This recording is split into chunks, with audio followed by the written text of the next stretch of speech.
Hello, I saw your question on discussion board. It's about section 1.3, number 13. In 1965, researchers used random digits dialing to call 1,000 people and asked what obstacles kept them from exercising. What could be potential bias that were present, if any? Select all that apply, so it means more than one. Telephone samples only include people who had telephones. People who own telephones may have been older or weathered. So yeah, that could certainly be a biased sampling biased. Individuals may have refused to participate in the survey.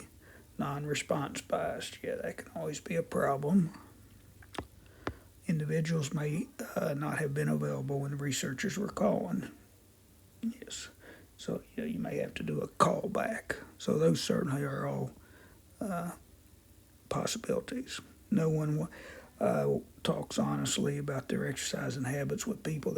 So here you need a trained surveyor. If you have a trained surveyor, then they should be able to make them feel comfortable enough to talk with them. And so we're assuming that they've been trained and they can make them comfortable.